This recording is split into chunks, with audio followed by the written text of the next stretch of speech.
Welcome to the podcast about Lighting Matters. Our unflinching conversations uncover the nuances and complexities which shape the craft of lighting design. We explore the pivotal whys behind a lighting designer's choices and find honest answers to your most challenging lighting questions because lighting matters. Welcome to the Lighting Matters podcast. We have such a treat in store for you today. This episode is completely different. I'm one of your co-hosts, Lisa Reed with Reed Burkett Lighting Design.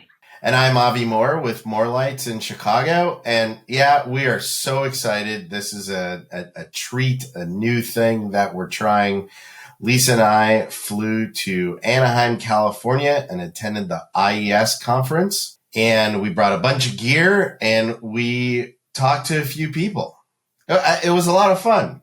It was really fun to talk in person. We were all standing around together in real life. So we asked each of our guests approximately the same 5 questions. And we started with introduce yourself and how you got to the IES conference and what brought you to the IES conference. I thought the responses were kind of funny. Yeah, I took a train, took a plane, but also like where people were coming from and why they came to the conference. We talked about takeaways from the conference. We also asked how each of them are advocating for the profession as something that we're doing a lot here on the Lighting Matters podcast, talking about advocating for light and lighting design. Thought that was really interesting, some of the responses. We also asked what they thought was the most powerful way light impacts people's lives. I thought our last guest had some very interesting responses. And what do you want clients to know better about lighting design? And again, every single one of these conversations went in a different direction, which was really great. And maybe towards the end, Lisa will summarize our feelings of each of these talks. All right. Sounds good. So get ready, buckle up. The first one, I was just wandering around the floor and grabbed what I thought was a random person and said, hey, come record with us. Come be on our podcast. And it turns out she and I used to work for the same firm. So take a listen. So here at the conference, I found Violet and invited her to come talk to us and tell us a little bit about yourself. So first of all, how did you get here in the lighting space and here to the conference? Yeah, so I guess getting into the lighting space is I started out as a college student in the design realm, and I took a lighting class and absolutely fell in love. I realized that in the design space, I was trying to find my warm and fuzzy. And once I stepped foot in that class and listened to my professor speak is when I realized lighting is my warm and fuzzy. So that's how I got into the lighting space. But as far as getting to this conference to this day, I guess, we drove from Costa Mesa is where I'm going to start it. But kind of we want to get more involved in the lighting world and really immerse ourselves. The company that I currently work for is called Cantara. I've been heading off their lighting design department for about 2 years, and it's our goal to kind of bring the integration world peacefully to the lighting world, peacefully and happily. So in kind of our efforts to do so is really embracing and knowing that we're on the same team. So getting more involved at IES is kind of my mission. Oh, that's great. That's great. So you're here at the conference. It's kind of early in the conference, so I was going to ask you about conference takeaways. I'm still going to ask. Is this your first IES conference? No, I went to one in, I believe it was in Palm Springs. Was there one in Palm Springs? That would have been IALD, I think. Okay. Were you in Palm Springs for IAL? Maybe it was maybe this is my first one then. Well, shoot. Wow. I like your badge. My lighting person. Ribbon. A lighting person. Absolutely. I'm going to go get that ribbon. How are you looking at integration and advocating for good lighting design? What are you doing in that realm? Yeah, so I think the biggest kind of disconnect I was noticing as a designer is drawing up my perfect specification package and really not knowing what happens with those specs behind the scenes. So I think my biggest thing of coming to the integration world is taking, their philosophy of really being in control of those specs all the way through from, of course, speakers and TVs and all the things that they do, and bringing that to lighting. So kind of what we've really been honing in on is how to keep up with the true design standards of the lighting design industry, while also being able to bring in all of the wonderful things from the integration side and make those meld together and honestly play fair. So.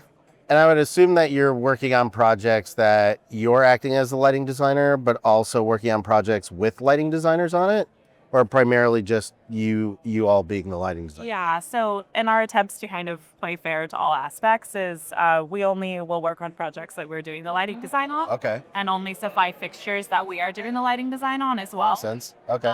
Keep that integrity.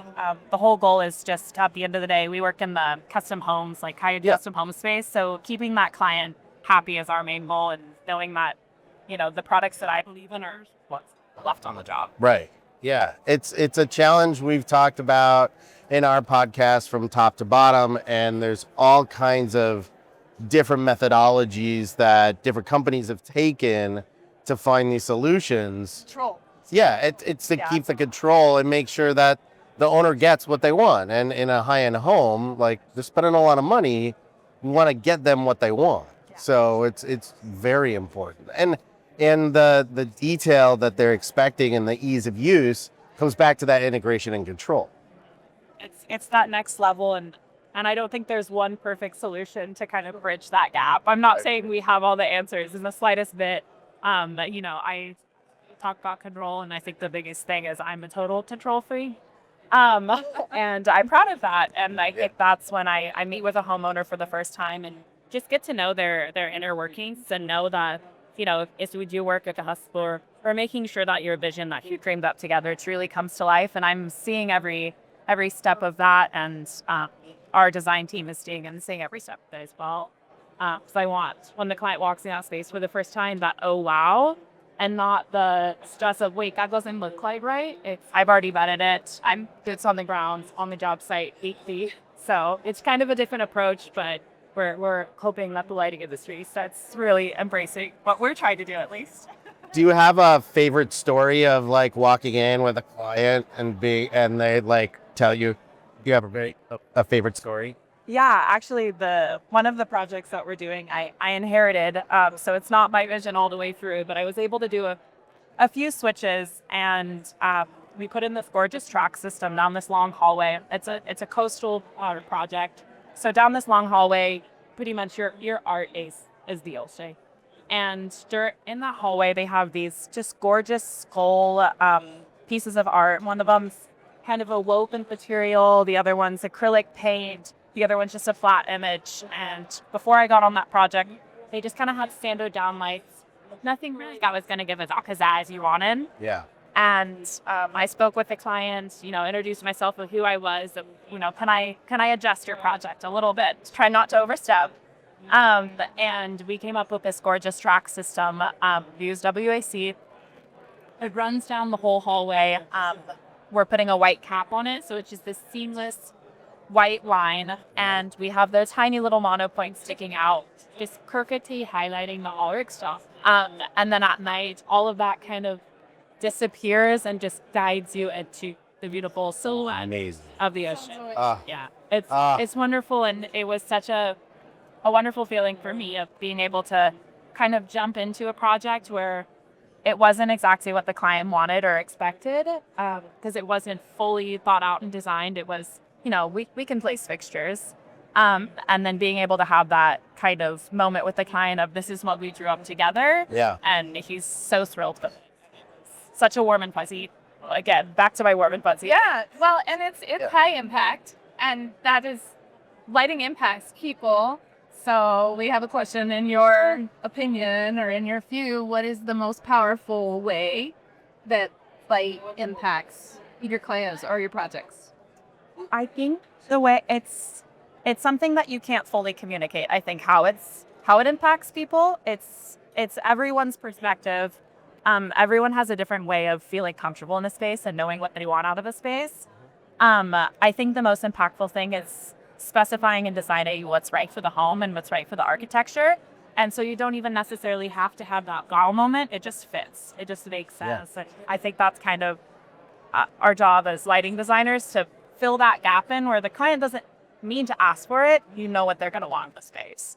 And to really vet the space and make sure you're doing an ode to the architecture, the materials, and the client itself, especially in the high-end residential space. We want it to be curated for that client. Yeah. Right. Right. I think the fact that it's hard to just really put that into one little concise statement is why we have a podcast. Yeah. We can talk about Right, exactly. Yeah, it's there's too many nuances, and there was somebody yesterday was talking about like the science of what we do, and there is so much science to what we do. Yes. But there's this tinge of art. There's this tinge of forefront. Yeah. Right. It is all rooted in science, but there's a design and artistic decisions that happen in every selection and every location that just brings it all together. And I think doing homes is like, it's so awesome because it's just like one or two people that you're working for, and sometimes they disagree. I mean I'm through and through. Right. Yeah. That's the hard part. But you're right, it's a smaller number of clients on your project. Yeah. It's a couple. Yeah. Right. Yeah.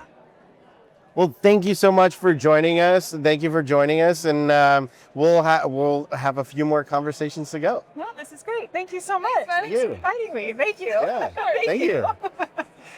It was great hearing from Violet. It was so nice to meet her during the conference. I think it's so amazing what is happening in the home lighting environment, and how these integrators are now hiring lighting designers as well as providing lighting. There's lots of podcasts and lots of conversation to lead from there. But I think it was a great place to hear what Violet had to say. And hopefully you got to see the photo of that hallway that she describes. So then our next guest, as we hoped, kind of took things in a completely different direction. And he's doing some really exciting, I'll say interesting and important work in the aftermath of the wildfires in Los Angeles earlier this year. Check it out. Nick, welcome to the podcast. Tell us a little bit about yourself and how'd you get to the IES conference today? I'm Nick Albert. I'm the principal of Chromatic Lighting Design in Los Angeles. I've been in the industry 20 years now, all in Los Angeles with just a few firms. And we specialize in architectural lighting, interior, exterior, all of it. How did I get here? I literally just drove. Long way. It's Los Angeles, so a very short drive, took several hours, but I remember having a pose as an architect one time. you did. But is that also your education? My background is in architecture, in interior design, with a little bit of construction mixed in there. So, I found my way into lighting more or less by accident, the way everybody does. But what kept me in lighting was the aspect of it where it's universally applicable to all building types, where lighting is something that you solve iteratively, time and time again.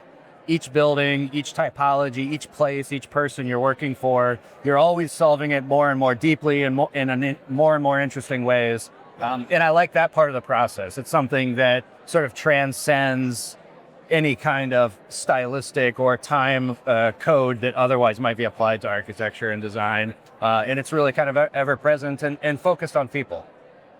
Nice. Yeah, it doesn't matter what the space is, it's still light. Right. You just have to apply that light to different kind of places, Yeah. different kind of people in Absolutely. these spaces, whatever it is. Yeah, I always say, like, the physics and the geometry of it don't change. Mm-hmm. What changes are the experiences that you want people to have in that space, or the experiences that they need to have in that space.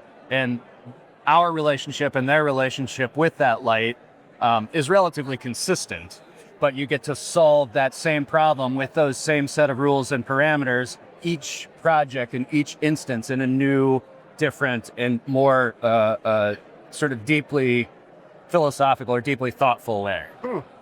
So Awesome. So we just had a keynote session with some Disney Imagineers.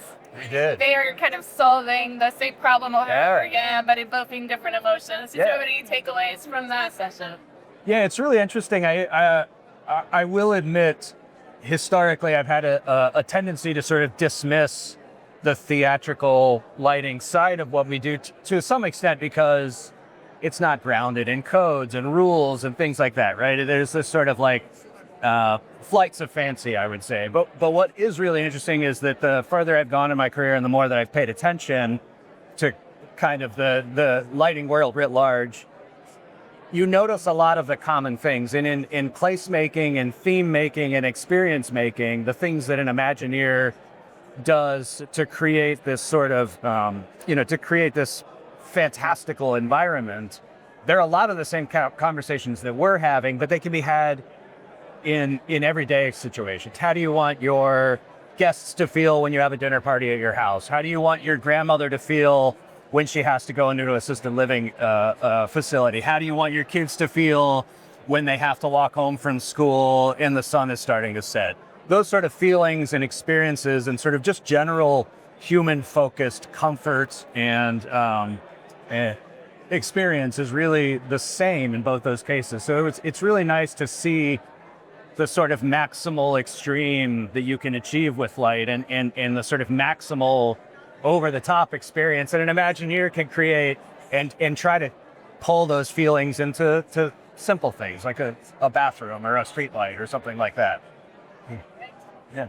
Yeah. So what? So we're at the IES conference.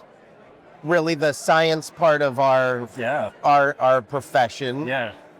What draws you to this show? Why is this on your calendar? Well, I think that one of the other aspects of lighting, that architectural lighting and lighting in general, that's so interesting to me is the sort of dual nature of it. We frequently use the terms, the sort of like the art and science, right? Like it's the common nomenclature. Yeah. But I really think of it as the idea and the application of lighting. And so the IES to me is really about the application, the sort of physical, the parametrics of what light does, how it operates, the rules and standards that we use, the sort of the nomenclature that becomes the language we use to communicate these ideas.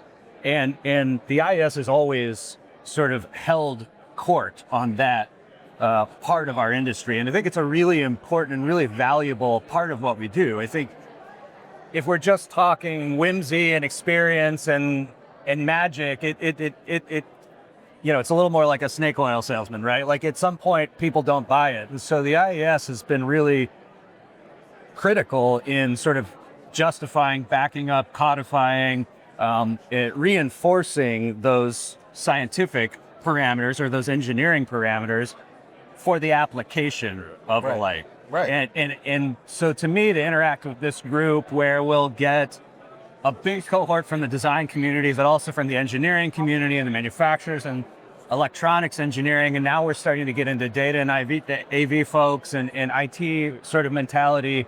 It's really a place where all of those parameters that are necessary to apply our ideas about light, it's a place for us to mix and figure that stuff out and really come together. And so where the IES supports our roles as lighting designers is really by creating these opportunities like this conference and the many other things that they put on throughout the course of the year, as well as the membership support that they provide to our membership in terms of keeping that application at the forefront of technology. Go ahead.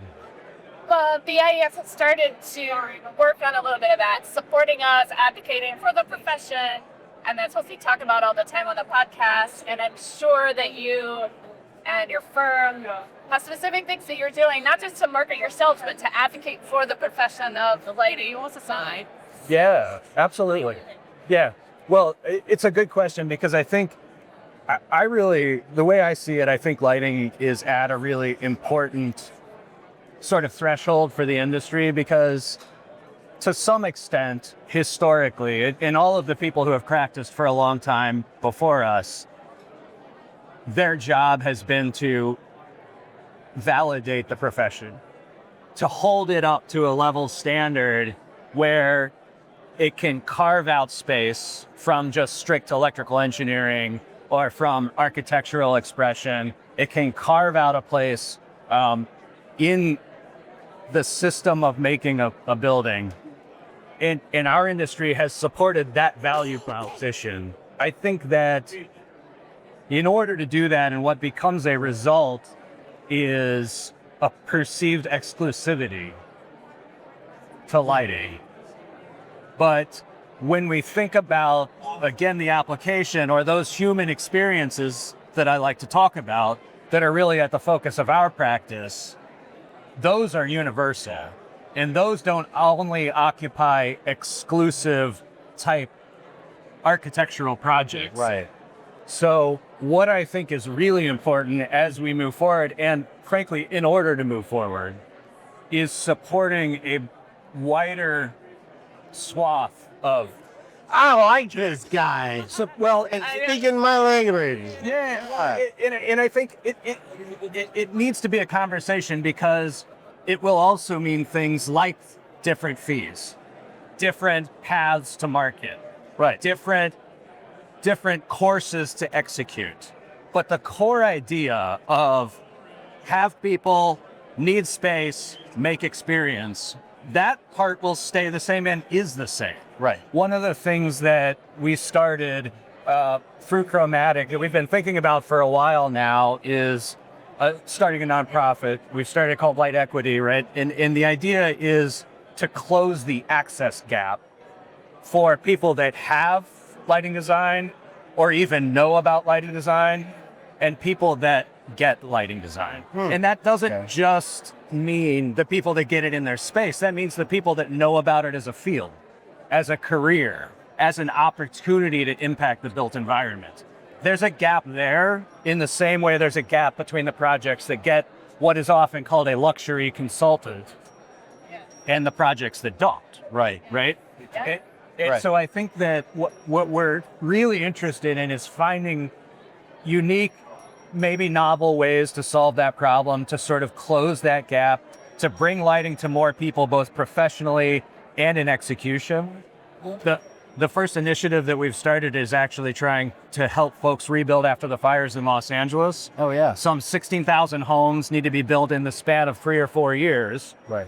That's residential construction. Largely wouldn't get, even in a city as wealthy as Los Angeles, the vast majority of those homes would never get touched by a lighting designer. Right. Yeah. So we're trying to use this nonprofit mechanism as a way of gathering our larger community together, people who may not practice with each other because they're in different firms or different parts of our industry, putting that effort that we all know to the use of serving that community to, again, increase the way that people can perform lighting design, increase the number of buildings that get lighting design and the way that it impacts people's lives. I'm really excited about this. So a first example that I'll tell you is that we're partnering with other organizations who are helping in a similar way. And through some of these partnerships, there will be homes built in the Altadena fire area before the end of the year by Habitat for Humanity that have had professional lighting design. Yeah. Awesome. Right? Awesome. And that's a really good example of how you can really shift the conversation. It is, Right. it is simple, basic residential lighting design, but it's thoughtful, it's human-centered, and what it does is it changes that conversation now forever moving forward for, even if it's just that family, just that home, those folks that build that house with Habitat. Exactly. Right? Exactly. And if you think of how that reaches out, that's really where I see our industry needing to sort of change our shift and our focus, and how we can come together to really expand the reach of our industry professionally and in execution. They're calling us breakfast sessions, but what I could talk all day, though. is that we need to have you on this show as a featured guest. Yeah, and I appreciate I think it'd be I think great. this was the show. No. I think it'd be great to like share with the audience the information on how they can get involved. You know, like how can and ultimately how do we as Lighting Matters publicize those homes that are getting built, right? Well, like it's the right needs format to happen. because lighting matters, and that's what we're saying. Right. I mean, the simplest way right now is just go to lightequity.org or lightforla.org. There's a simple sign-up form. We're just building this organization. We're fleshing it out. But like any organization, we're going to need, people's time. We're going to need people's money. We're going to need access to equipment or facilities. It's not just focused on LA. This is something that I think is applicable anywhere for It's good the and place bad to reasons. start. Yeah, Right. it's the place to start. This is where we can have a chance to show it. So check out the website, please. Both of you, Yeah. please. I'm sure Yeah. you're both signed up already, but that's what we're talking about, and that's really how we want to move IC lighting moving forward. Awesome. Thank you. Thanks. Thank you for stopping Yeah, in. good to see you. Really appreciate it. Thanks so much. I had not known Nick before, but I am so excited about what he's doing in LA. And honestly, I signed up right away to see what we could do to help.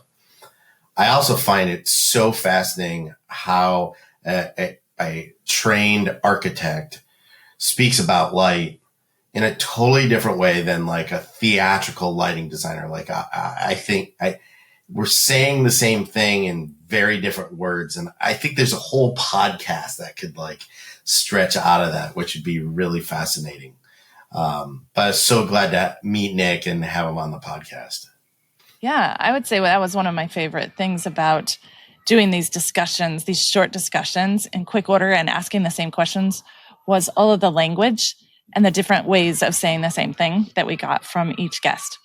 So This next person, I think a lot of our listeners will recognize because she's been a frequent speaker in the lighting circuit, but she's taking a new perspective. All right, we're so excited to be here at the conference with Shoshana Segal. And that's hilarious. So Shoshana, tell us who you are and how you got into lighting, or why you're here at the IES conference, or both. Okay. So I'm Shoshana Segal. I am a principal at Hartranft Lighting Studios. I'm the president of the New York City section of the IES.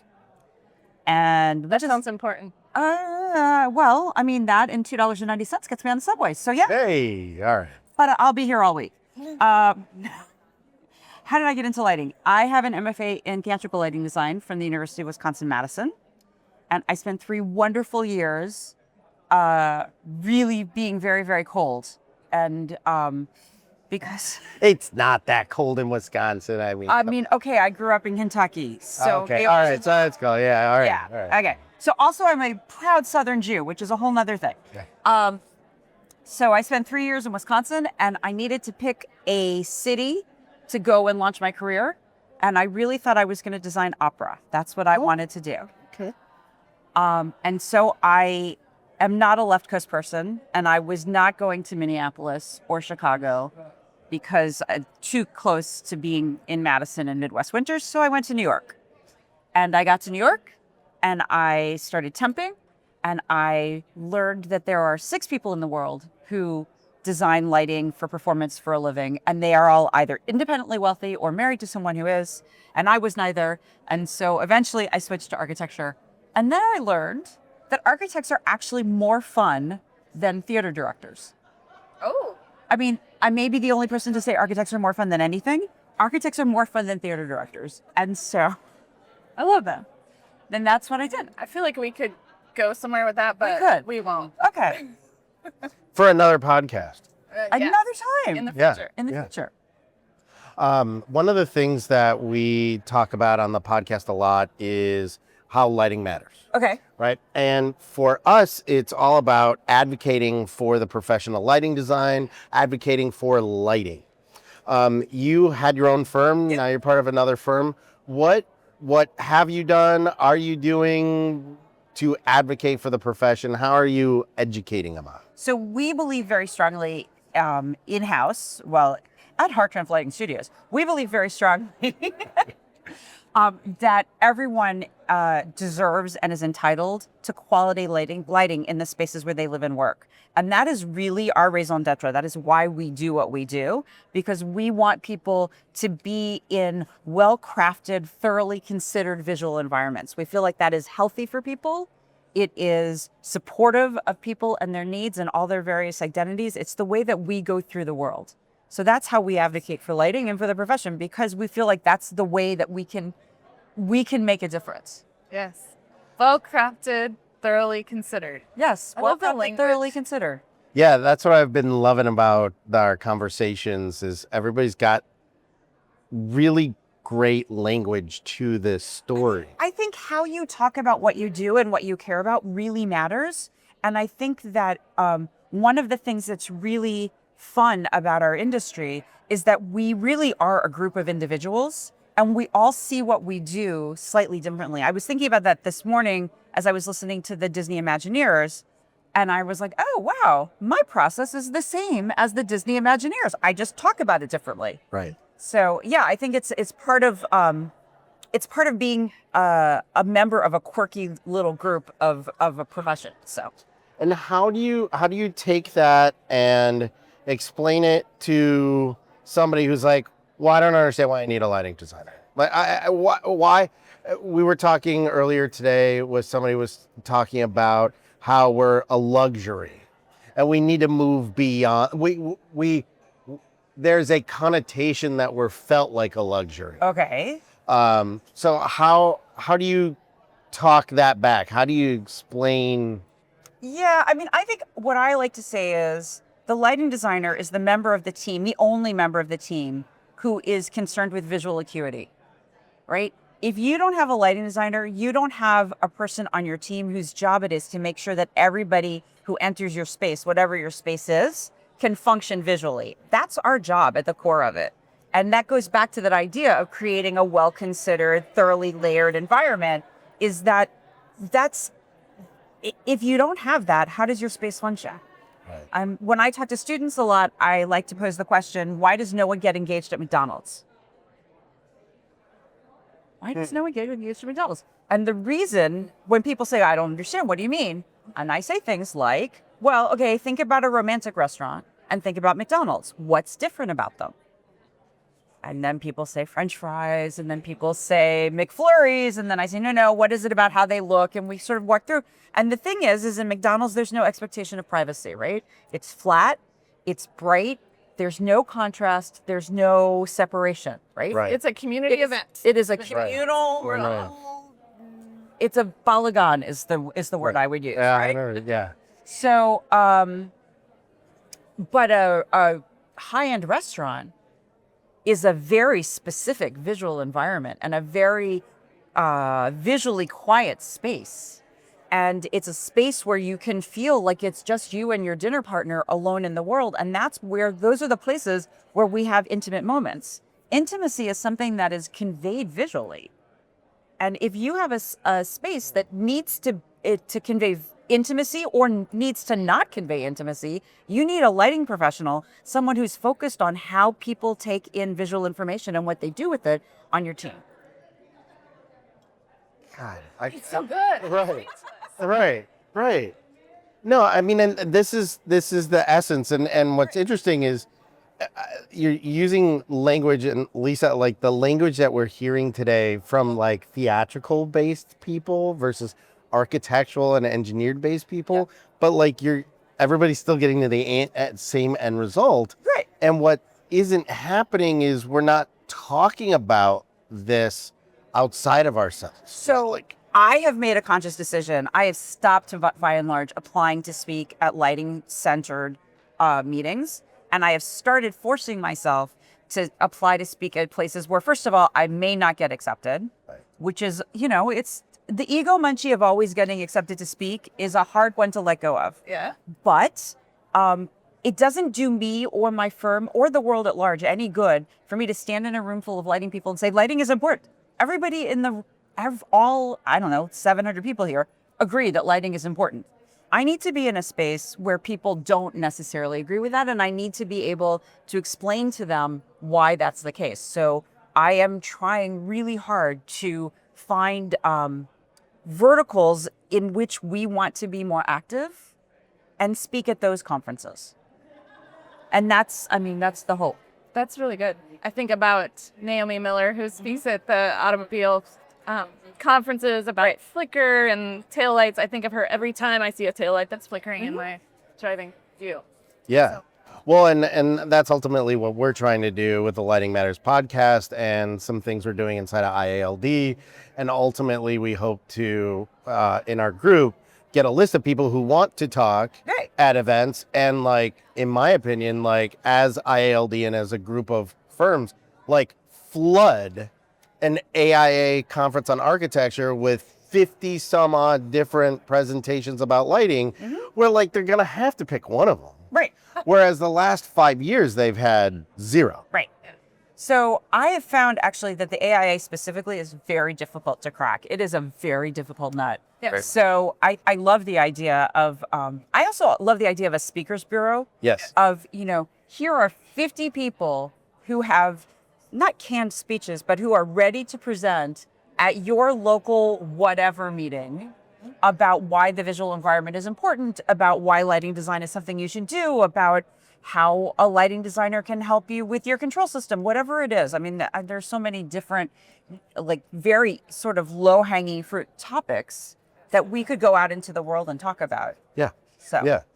Well, and then ultimately we're at an IES conference, which for us lighting designers is the technical, the science side of this. And I don't know about you, but like for me, I was past president of Chicago section. Like this is where it all comes from, right? Like the how many foot candles maybe should there be, right? Comes out of this, right? And the research, and I think the grander audience, the architects, the lighting designers, the architects, the interior designers, and the landscape designers don't understand that this exists. And this is like one piece of what we bring to the table to create that visual. Well, so I just went to a presentation today. It was a research presentation. Every once in a while, I like to challenge myself to go to these research presentations and really, A, get my geek on, and B, follow along with the super technical stuff. Yes, Right. I know. Those are So- great. It takes a cup of coffee. Exactly. And humbly, right? It's Yeah, good to yeah, not be yeah. the smartest person in the room. Yes. And so I was listening to this young researcher who had done a placebo-controlled study of increased circadian illumination and its effects on an aging population. Okay. All right. That has a lot of resonance for me because, of course, I am the child of an aging population, right? And someday, I suppose, not too far distant in the future, I will be an aging population. Way down the path. So, yeah. So, but I was listening, and the end results of this guy's research were that by boosting melanopic luminance, they were able to mimic the effects of 30 minutes of sustained activity. Whoa. Like, yes, it was, in fact, that's that guy right there. They were, I was like, wait a second, you can do with light the same thing that you can do with activity, with exercise? Wait, are you saying that I don't have to get on the Peloton? Well, I don't know. well, I was sort of like that too. I was like, sign up, 5,000K? No problem, I can do that. The problem was though, for me, the problem was the light was ugly. Right. Like it was a very cool thing. They were able to demonstrate increased cognitive function, better sleep, and also track things like if you get, there was 30 minutes of sustained activity gave you 10% less reduced chances of something else. Like it was a healthcare outcome. And they were able to demonstrate those similar things, but the light was really ugly. Well, this was just Wait. How do we do that? short from that Right, to something that you a wanted to chapter do. light. Right. Yeah. Well, but for clarity, was it the light production was ugly or the physical luminaire was ugly? It wasn't the luminaire, because Okay. basically what they did is they used LED retrofit lamps Okay. that were smart bulbs, so they could be programmed. They were using 1,600 lumen lamps, Okay. and they were boosting them into the high fives, 6,000K, like Okay. some very, very blue, Yeah. from 8 a.m. to noon. So it was 4 hours of very, very, very cold light. Mm-hmm. And they basically replaced the two pendants over the kitchen island and the circular glowy guy the CG one, the ceiling mounted glowy fixture in the right, and then they put that was the standard circadian setup, and then for the enhanced circadian setup, they put in another 1600 lumen lamps on top of the upper cabinets, so they got some indirect stuff. So, but it was just so much cold light that I just couldn't really imagine anybody really existing in it, wanting to be in there. But it does seem to work. And if we're talking about, increased incidences of dementia in aging populations, and also decreased sensitivity to cooler color temperatures because of the natural yellowing of the optic, the optic system, there's actually, there's a lot of really interesting, actionable data that's coming out of that sort of study. Right. And I wonder if you can, like we've played a lot, I wonder if you can have all that 5,000 K, but then fill in with some warmth. So I think there's that. And I also wonder too about invisible melanopic simulation. Like spectrum. Yeah, like spectrum stuff. There are a couple different manufacturers who are experimenting with, can they boost non-visible shorter wavelengths and get that same melanopic response without in a warmer CCT. So, and I think that's actually, to me, that's really exciting. Yeah. Because then it's like magic light. Yes. Right. I like that. Well, Kim Mercier came to Chicago and did her presentation on the standard that we've talked about on the podcast, and I always forget what it is, the BR or whatever. It's 46, 40. The one that they were saying was about to be published, but was still... It has been published. It has been published. Oh. There's an update coming, but ultimately the conversation led to LEED's all about glass in the mechanical system, right? Absolutely. Where this document was saying, well, look, you actually want more sunlight to come in through the glass, and you want to increase the cost of your mechanical needs so you can balance the health of people with light, right? And really, you got this triangle now of those three things to have healthy people in a building versus LEED, which is pushing you towards glass and mechanical. Which is why Kevin Hauser just keeps saying over and over again, just go outside. Right, just go outside. Just go outside. Right. That's what I was thinking when you were talking about the seniors on the 5,000, 6,000 Kelvin spaces. Like, can we just get them outside? Can we get them go outside. Right. But to be fair, it is 90 degrees outside in LA where we are. And you don't want your 80-something-year-old mom, dad, great uncle, whatever, walking around in, it's much more pleasant in 90 degrees in LA than it is in New York or Chicago, but still, you really can't, when you're dealing with a vulnerable population, it may be that even though outside is always better, you may have to limit the outside time in order for it to be healthy for them. Right. And it is interesting that a lot of the research is at the older population, but there's a lot of research now for test scores and students and classrooms and all that other stuff. But the school districts are still putting, $50 2x2s with color temperature selections on the back. Yeah, the color temperature selection is a real sore spot for me. I don't understand that. Yeah, so I think that the key is that this is bringing up these conversations, and ultimately lighting designers are the people that are bridging that research. Oh yeah, you should do 6,000. Okay, but let's balance that, and coming up with the look that should be right.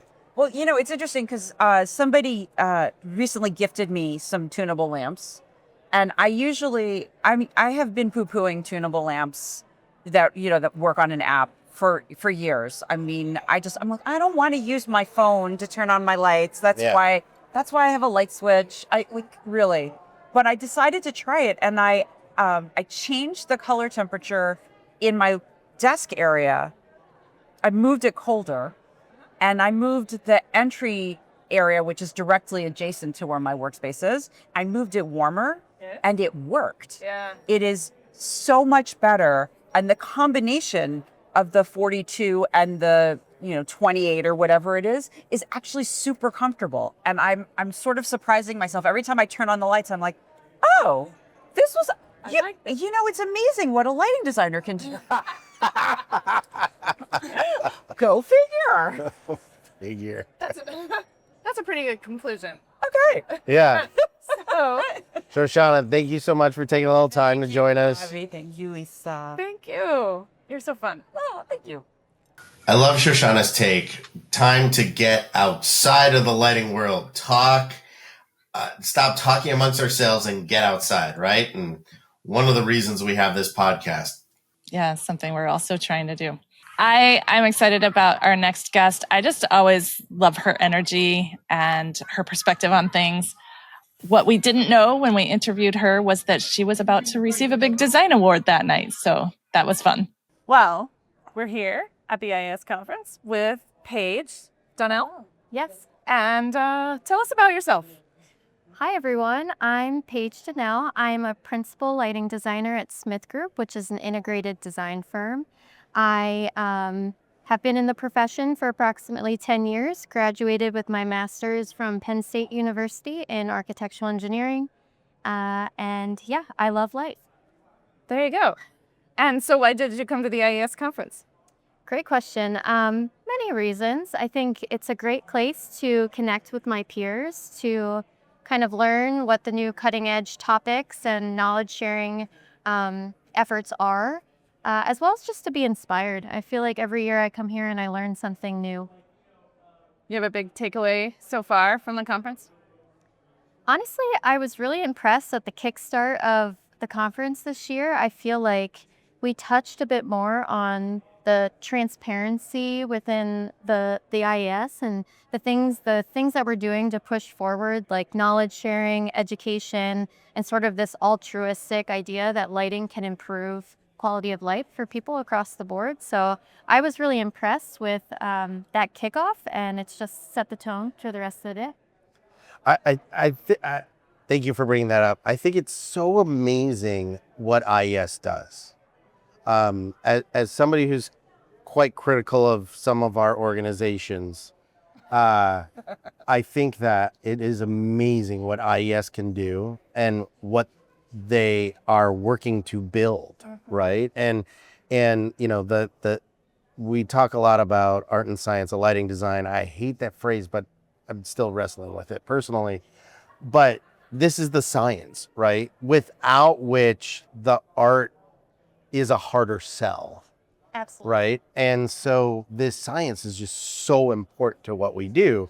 And this is where you find out about the latest science. Exactly. Yeah. The research is, again, cutting edge. This is where we're hearing first that things are being studied. We're getting sneak peeks into the new standards that are coming out, and that helps us build policy, which then allows us to have a greater impact as lighting designers in our field.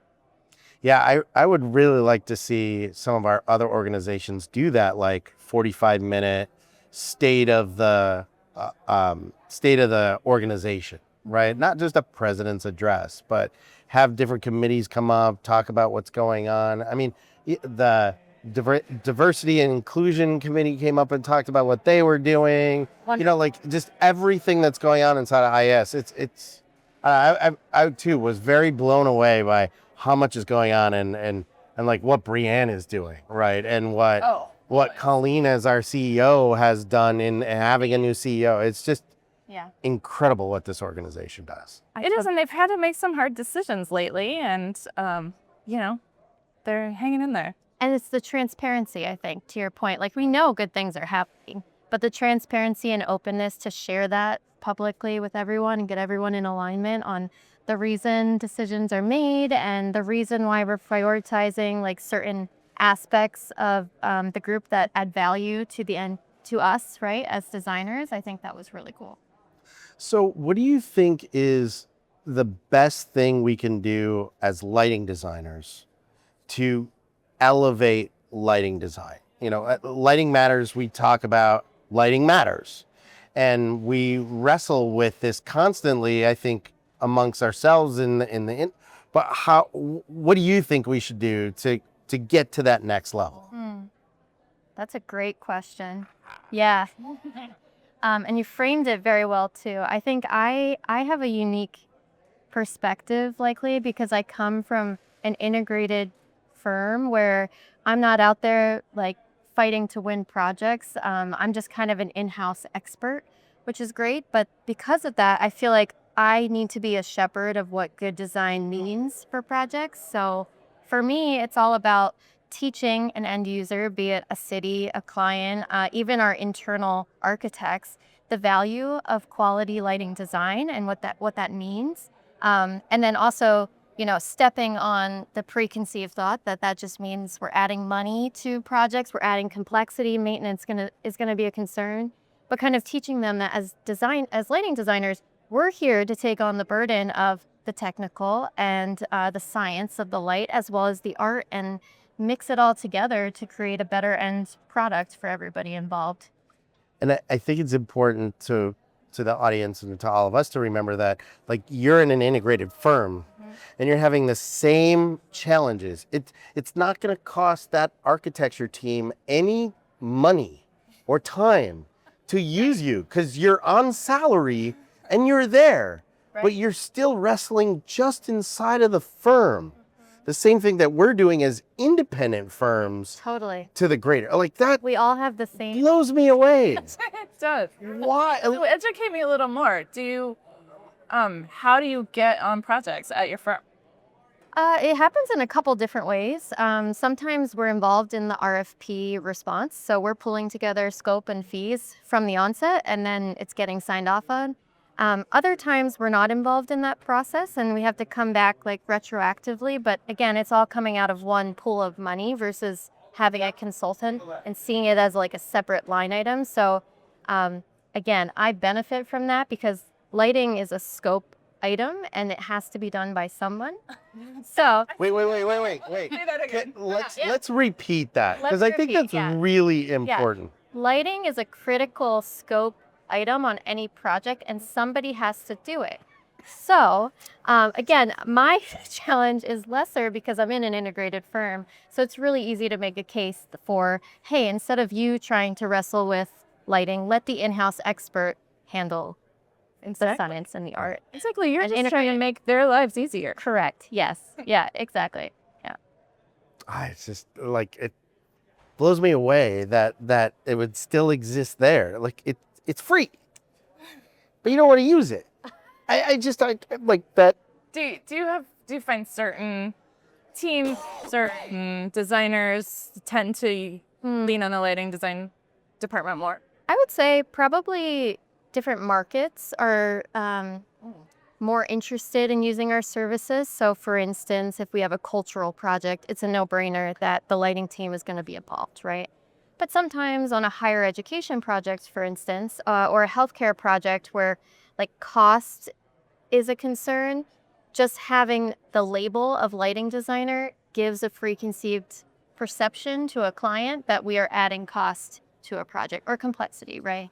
And So there, a lot of that there's exactly what we need to fix as an industry, is to remove that connotation associated, right? Like, I would argue that a cost-conscious job needs a lighting designer even more, because we're the waste like money on lighting. I remember a hospital project we did. We've only done one, but the engineer had designed 4 2x4s into a patient room, and it was all fluorescent too. And this was right around LED time, like. And we looked at it, we're like, why do you need this much light? And we showed them, like, you could just do 2 and you could do it LED. Yeah. We removed all the fluorescent out of the building. We cut down half of the fixtures in all these rooms. And honestly, it was scope creep. And we just did it because we were like, this is wrong. Like, You just had to fix it. we had to fix it. It was so wrong. Yeah. But like, there's a case in point. And so we need to have more of these stories that we can share. Yeah. Thus the podcast. But like that there is these opportunities when you bring a professional in to save money, right? Absolutely. And I think it just improves the project overall. I mean, I have a specific healthcare project that I'm working on, and we were involved just in daylighting analysis in the very early, like, preliminary design before schematic, and we could help inform patient-centric design choices. So how to design so that there's comfort, there's no glare, we're not pulling the shades, we're improving quality of life. Right. And then we're able to layer in like the electric lighting into the space and create more of an integrated circadian supported environment. So it's things like that like they should be common sense, right? Right. It should be common sense. Instead of having your architect place the lights and probably place too many and Yes. yeah. Or the engineer call the rep agency who just calls the manufacturer that Right. lays it out, and then it comes in because it's Yeah. too expensive, and then it gets VE'd, and So just a cheaper product instead of a better design. And see, I hate that word too. Oh, Value VE is- engineering. I do not use it. To me, it just means we are eliminating value, essentially. But our lighting designer, you're right, can come in and creatively come up with a way to maintain value Yes. with a new solution. So maintaining value. Value maintenance. Yeah, maybe that's value maintenance. That's interesting. There was a plaque on Chip's wall, my old boss, that Yeah. just said value engineering is neither. yes, 100%. exactly. Yeah. Right. I mean, the question we ask all the time in that process is, what is the end goal? Right? Trying to, like, oh, we just need it to be cheaper. No. Like, what is the price now, and what are you trying to get to? If you can't answer what you're trying to get to, then you're not doing anything other than trying to find some money. Absolutely. Yeah. Oh, that's a whole separate podcast. And now our blood pressure is all up. Yeah.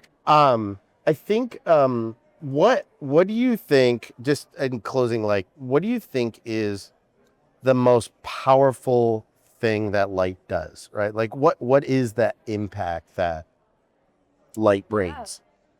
I think now more than ever, light can be an avenue for us to build connectedness. I think as things have evolved in the past 5 years, I think people are just striving to be connected, and light has a powerful way, both technically and aesthetically, to move people, to guide people, to bring people together, and cultivate spaces where that connectedness can happen. Love it. Well, thank you for connecting with us today. Of course. Yeah, Happy Paige, to thank be you here. so much. Thanks for having me. Awesome. I said it during the podcast recording with Paige. It blows my mind that she can be in a large firm and project managers can use her services, and she still has to fight to like get that. No, it just amazes me. Doesn't cost a job anything. It is amazing. So yeah, maybe that gives us some clues about what our effort, what our battle is against really here. Anyway, this is the last guest, and he was an honoree. He was designated a fellow in the IES during the conference, and you'll be able to tell from just a few minutes of us talking to him how extremely well deserved that designation was for him. You're in for a treat. Hello. Hello. I am so excited that we have Paul Gregory here. He was inducted into the IES Fellows, whatever. I don't know that they call it the College of Fellows. I think so. Fellows designation last night. Congratulations. Thank you. And so beyond that, would you like to introduce yourself and tell us why you're here at the conference? My goodness. Well, I'm Paul Gregory. I've been a lighting designer for 45 years or so, 50 years, and started theatrically, and then did entertainment lighting and club lighting for many, many, many years, and then started a company called Focus Lighting, 1987, and it's got about 40 designers now, and we design internationally, and it's been a great journey. I'm here at IES because really the number of interesting and knowledgeable people here is what makes it excellent. That the people from Disney that were just speaking were there. I mean, the combined experience of doing large theme parks it's a very rarefied group of people, and there were 3 of them there, and the amount of experience collectively between them was huge. And how difficult is the experience? How difficult is the design process? And what, do you really have to touch every fixture? Do you have to supervise the location of every fixture? It was very interesting. And the Dolly talk yesterday, the Dolly workshop, the amount of knowledge in the room about a difficult subject in that kind of thing was fascinating. So that part of the convention, the amount of intelligence that's here, I find rewarding. Oh, that's fabulous. My conference takeaway so far is actually your speech that you were giving when you accepted your fellow designation, because historically the fellow in the IES has been very technical, and I loved how you talked about, as designers, it is technical. We're inventing fixtures, we're devices and things when those products don't exist for us off the shelf. So I liked where you were going here with your talk last night, your acceptance speech last night. Thank you. In the old days, you did invent things, and you found the sealed beam lamp catalog from General Electric or Sylvania, and it had a 4x40-degree lamp that was like a snowmobile headlight that you would use to light in shoe stores. You could light just that band and just that band, and there were things like that were wonderful. It was an exciting time. That's great. Well, and it's funny today, you talk to like an LED fixture manufacturer and you say like, I need a beam of light that's this shape. Yeah. Well, why would you need that? Yeah. Well, I had it in this par lamp 30 years ago. So why can't I get it now out of LEDs? You got this tiny source, make the source, right? Right. Yeah, it's true. And whether you're coming down to graze something and pick up all the edges of fish scales coming out of a wall or whatever the piece of art is, it's what you want. What's going to make it look wonderful. Right. I think the other interesting thing about this conference, and you talked a little bit about it last night, is this blending of the art and the science, right? Like that's the kind of branding, that's what everybody uses. But I think Focus and your team has kind of a particular way of talking about how you balance art and science. Well, it's really the experience of the viewer. It's what you want them to feel. When they, when you walk through the forest, as I said last night, and you have the canopy of leaves that's backlit, and you have the dappled effect of the light coming through the leaves on the thing, and in a long view you see a little waterfall, and the light hitting the waterfall and the sparkle that comes out of it is a picture. It has a frame, a focus, a foreground, and a background, and it makes you feel something. You feel, if you're on a beach and you look up at all the stars, you feel small and insignificant in the greater scope of it. You feel something. And you'll remember the picture because of the emotion. If you can tie the emotion to the image, it's stronger. Yes. So if we have a restaurant owner that is trying to have a successful restaurant, and you have friends come to town, where do you want to take them out to? Well, I remember that restaurant. Well, why do you remember it? Well, I don't know. I remember. Well, you remember it because there's an emotional relationship that's tied to the picture. And that's what we try and do. And that's not science. That's our art. When you look at a painting, what's your favorite painting at the Museum of Modern Art? Yeah. Mondrian because of the color? Is it Klimt? Is it, who knows? Right. But Different. So it's the one you remember because of what it made you feel. And so what we're trying to do is create memories. Yeah. It would through pictures. It's the kind of a theatrical point of view, and it's the way I was taught. And there's the actor on stage, and you're trying to bring out his words and his emotion and have it be a little bigger than life, and have people remember it. Yes. So, the other thing we were talking about a little bit last night too is trying to get clients to understand what we do, right? Like the convincing an architect, like sometimes an architect comes to you because they've worked with you, they know. Yeah. But other times, like, wait, why do I need focus? Yeah. Why do I need a lighting designer? How do you approach that? How do we as an industry get better at that? Well, I think it's different for every owner, and every architect, every owner, every owner's rep, every general contractor. It's different with all of them. And we look at them individually and we talk with them. What do they like? Where do they like to go? What do they like to do? What do they like to see? What do they enjoy? What's their life like? What's their passion? And maybe it's theater. Well, when you go to the theater, you go in and you sit down and you talk for a bit, and then the house lights go to half and the house lights go out. The orchestra starts to play, and follow spot hits the conductor, and then it's a couple of minutes before the show begins or reveals itself, and you have changed over that time. You've shed some of the stuff of the day, Yes. and so as you design the entrance to a hotel, you're trying to make it a great experience. Where does it start? It starts at the car. You get out of the car and you look at the hotel, Yes. and and when you go into it, are you calmed a little bit? And then when you look around, like now and then it was compression. You had a low ceiling, and then you came into a bigger space, and you felt that it was opulent. So how does what are you trying to create? What do you think will be successful? Does the owner think that? What does the owner think? And how can you bring them and educate them to a point where they see it?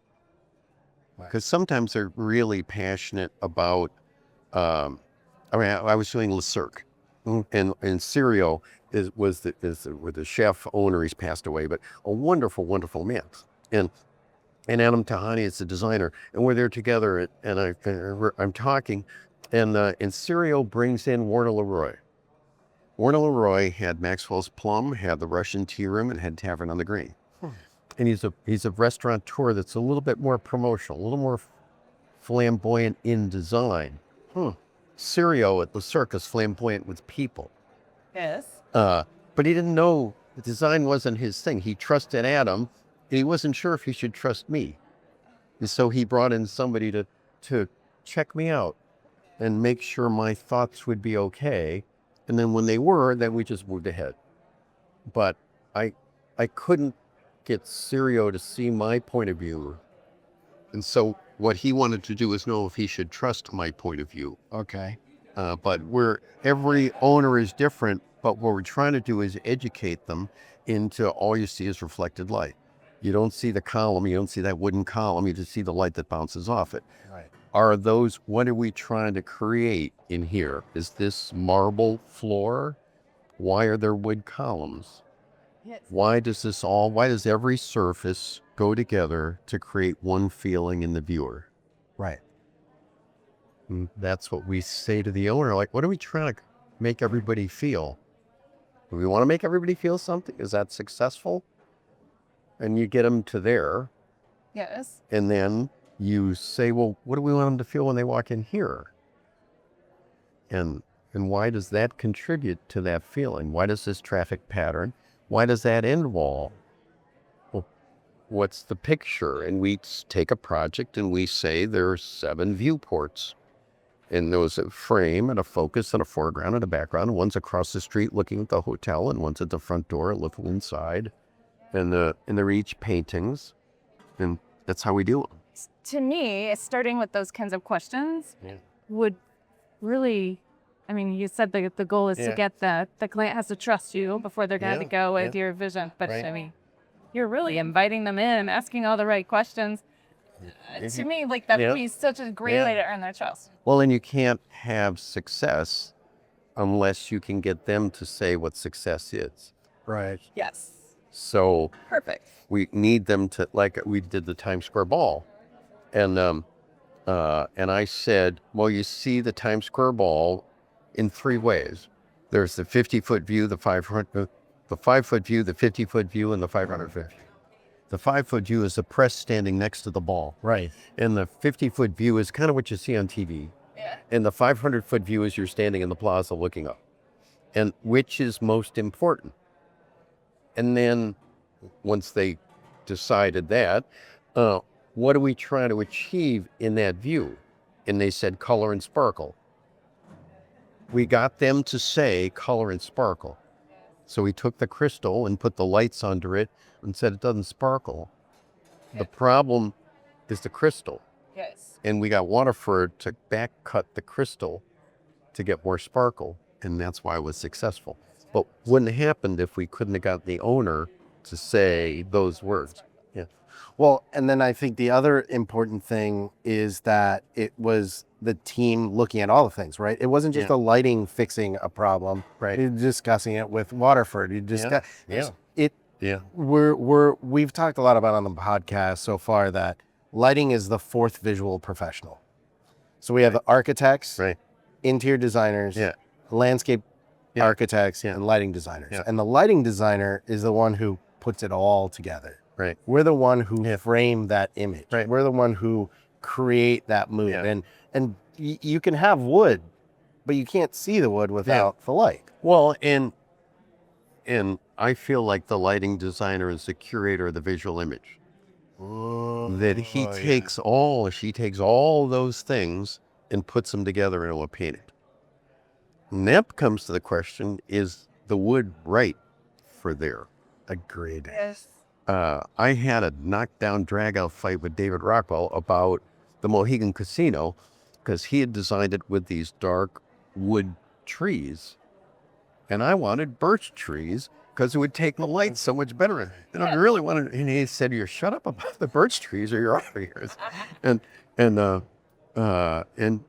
you know, it turned out great. And it's wonderful, and it's an excellent place. But you have a belief, and if you think that that's really right for the space, you have to say it. What picture are you trying to create? And visually now, you can, you know, we took for Seven for All Mankind, lighting black jeans. And they have racks of, you know, all these black jeans are $150, $250 each, you know, and so we made shelving, we lit it from the front, and then we lit the background. And we had a white background, but we had it in panels. So stare at the jeans, and you take the white background and you slide it out, there's a black background behind it, or a gray background, and the jeans pop up. Okay. And then you put it back in, and you don't see the stitchings because of the contrast. Right. That with the white, we saw the white background really strongly, and you didn't see the jeans. And like, how can you educate the client and bring them along to see what you see? Right. I mean, we brought lighting design solutions that were the solution was change the contrast, not anything about the light. Right. Yeah, Thomas Patterson was just talking about a project that he did where you out the master bedroom window, there was nothing to look at. Yeah. And the landscape designer said, "I need a tree." Yeah. There needs to be a tree there, right? Yeah, like exactly. That's the frame. Yeah. And that's in the long view, that's the payoff. That's the payoff. Otherwise, it's dark, and what's the point? Yeah, I got this beautiful window with nothing to look at. Yeah, exactly. Yeah, excuse me. Yeah, it's a wonderful profession, and a lot of it is defining success and getting the owner's agreement with that. Right. But we're trying to create, what are we trying to create? Is it a walk through the woods? Is it a waterfall? Is it a jungle experience? Is it nature? Is it not nature? What is it? That's great. But thank you so much for joining us. Really appreciate it. Congratulations again. Thank you so much. I think you can tell with Paul's language why Paul is that rock star inside of the lighting world and well known for his work and his firm's work throughout the world. So eloquent. I mean, his language, obviously you all have heard me enough. I wrestle with language at times, but just spectacular. And then extending that to all of our guests who took a little time from their conference to join us. It was so amazing. It was so amazing to hear all these different people respond to our questions in slightly different ways, but ultimately come to about the same place. For sure. So, Avi, I think that was super fun. I think we should do it again.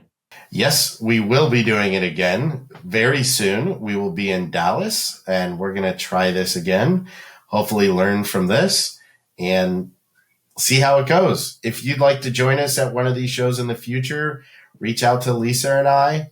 We'd love to have you on the podcast. See you next time.